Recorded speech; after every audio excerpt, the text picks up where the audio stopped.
Merhabalar, mutfağıma hoş geldiniz. Bugün mutfağımda şöyle güzel bir pizza yapacağız. Pizza hamuru için ön maya kullanacağım. Bu ön mayanın tarifini daha önceki pizza hamuru nasıl hazırlanır adlı videomda var. Oradan bakıp uygulayabilirsiniz. Şimdi hamurumuzun yapımına geçelim. Burada 2 bardak unum var. 200 milim bardak ile karıştırma kabıma boşaltıyorum. Toplamda 4 bardak un kullanacağım. 2 bardağını akşamdan hazırladığım ön mayamda kullandım. 2 bardağını da şu an yoğurma kabına koydum. Şöyle 1 tatlı kaşığı bal ilave edeceğim. Ön mayamı da ilave ediyorum.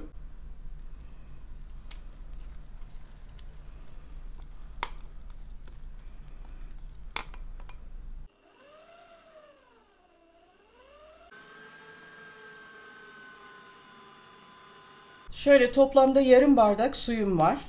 Bunu çok azar azar unuma ile hamura ilave edeceğim.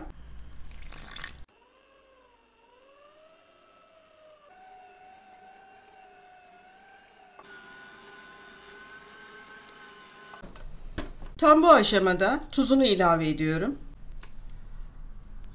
Şöyle 1,5 çay kaşığı kadar tuz koydum.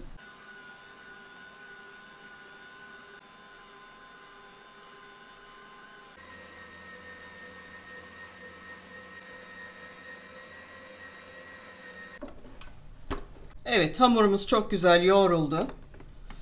Şimdi mayalanma sürecine girecek hamurumuz. Oldukça akışkan bir hamur olacak arkadaşlar. Çok un koymayalım. Yarım bardak sudan bakın şu miktar arttı. Hepsini kullanmadım. Kontrollü koyun siz de. Dediğim gibi oldukça akışkan bir hamur. Şimdi üzerini kapatacağım ve mayalanma sürecine geçecek hamurumuz. Yarım saat mayaladığım hamuru tezgahıma aldım. Şöyle hepsini şöyle bir kapatıyorum.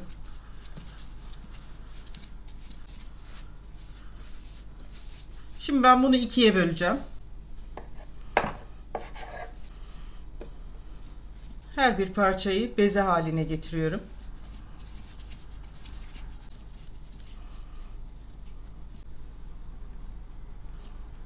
Şöyle un serptiğim zemini aldım.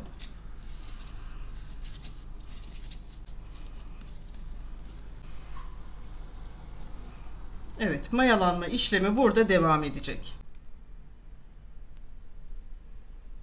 Pizzamızın sosunu hazırlamak için benim şöyle çeri domateslerim var. Bunları şöyle 4'e kesip rondonun içerisine atıyorum.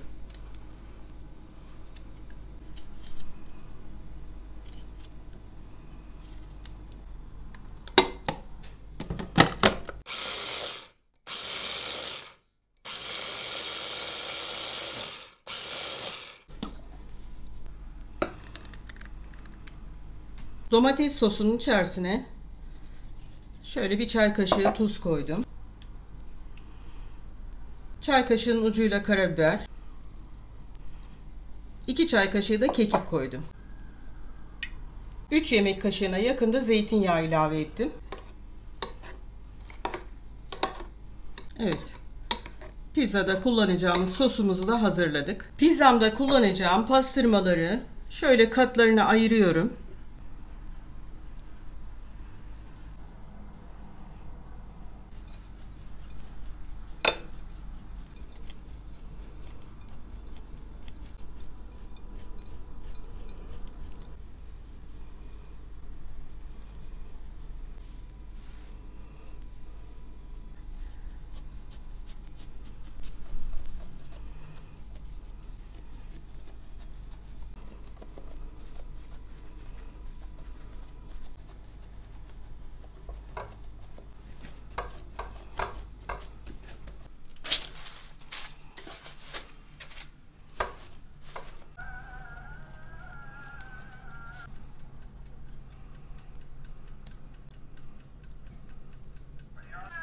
Sosu çok kenarlara bulaştırmayalım.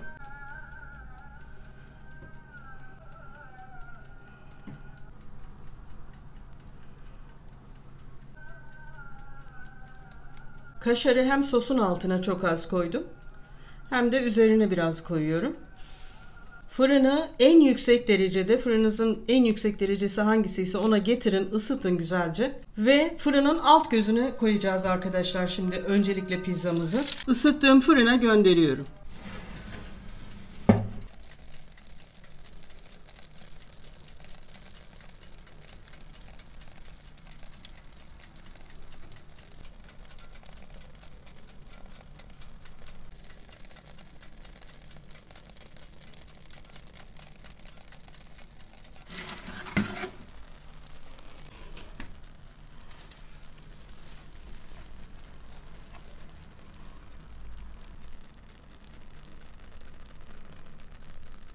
%90 pişmiş olan pizzamızı çıkardım fırından. Şimdi şöyle pastırmalarımızı yerleştiriyorum. Bu aşamada biraz hızlı hareket edelim arkadaşlar.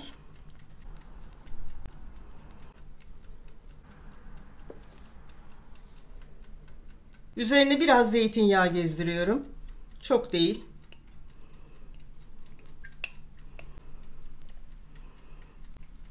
Biraz da kaşar. Şimdi pizzamızı tekrar fırına gönderiyorum. Bu sefer fırınımızın üst rafına koyacağız.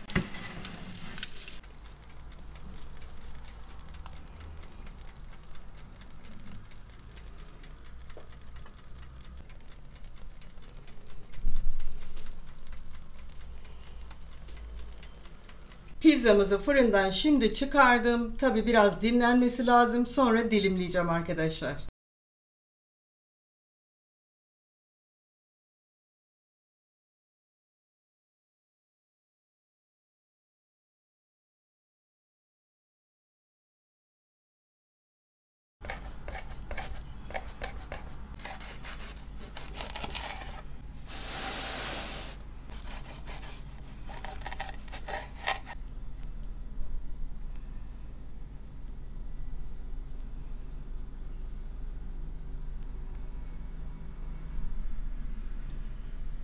Evet, pizzamızdan şöyle bir dilim çıkarttım. Gayet güzel oldu. Şu kenar kısımların içi boş, çok güzel mayalandığı için. Evet, bir tarifimin daha sonuna geldik. Bugün çok güzel bir pastırmalı pizza yaptık. Gayet güzel bir pizza oldu. Dediğim gibi ön maya tarifini daha önceki videomda bulabilirsiniz. Bir dahaki tarifimde buluşmak üzere diyorum arkadaşlar. Hoşça kalın.